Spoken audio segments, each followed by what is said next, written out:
여러분은 함흥차사의 진실을 알고 계십니까? 어디로 가거나 무슨 일을 하러 간 사람이 오래도록 돌아오지 않거나 소식이 없는 경우를 뜻하는 관용어입니다.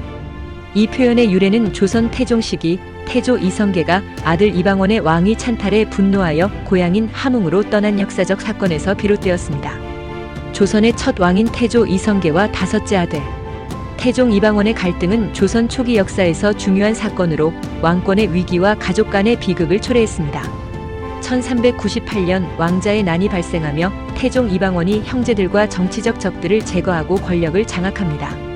이 과정에서 태조가 총애하던 여섯째 아들 이방석과 둘째 아들 이방번이 처형되었고, 이에 큰 충격을 받은 태조는 왕위를 내려놓고 고향 함흥으로 떠나게 됩니다.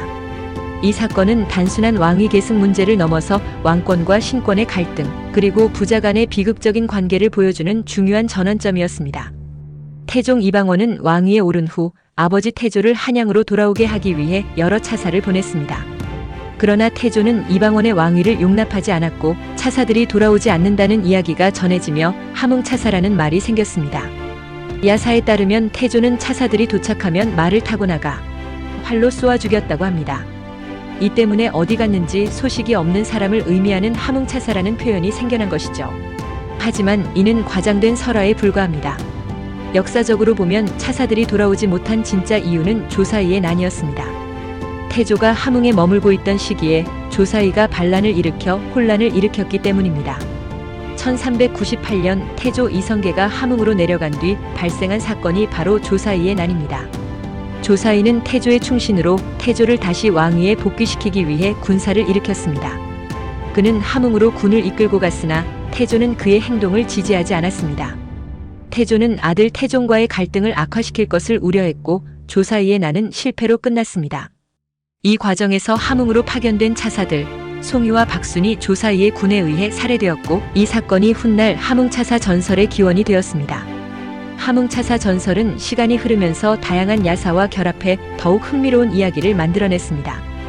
예를 들어 성성리는 스스로 차사로 태조를 만나러 갔다고 전해지지만 그는 차사로 간 적이 없었습니다.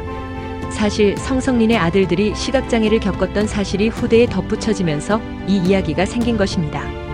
또 다른 이야기로는 박순이 망아지를 데리고 태조를 설득하는 데 성공했지만 나중에 태조의 신하들에게 암살당했다는 이야기가 있습니다. 그러나 이 역시 역사적 사실과는 거리가 멉니다. 태조의 한양 복귀와 말년. 결국 태조는 함흥에 오래 머물지 않고 한양으로 돌아옵니다.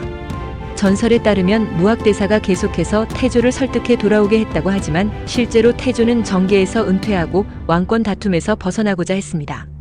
그 후 태조는 한양에서 태상왕으로 여생을 보내며 1408년에 생을 마쳤습니다.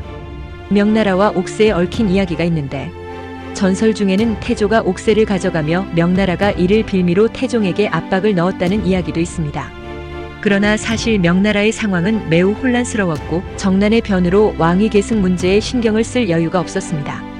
오히려 태종은 명나라로부터 왕으로 인정받기 위해 명나라 황제가 조선의 왕에게 주는 공식적인 인장인 금인과 조선 왕에게 보내는 황명인 고명을 요청하며 자신의 왕권을 공고히 했습니다. 결국 함흥차사 전설은 태조와 태종 사이의 갈등, 조사이의 난, 그리고 후대에 과장된 전설이 결합된 이야기입니다. 태조가 차사들을 직접 죽였다는 설화는 사실이 아니며 차사들이 돌아오지 못한 진짜 이유는 바로 조사이의 난과 그로 인한 정치적 혼란이었습니다.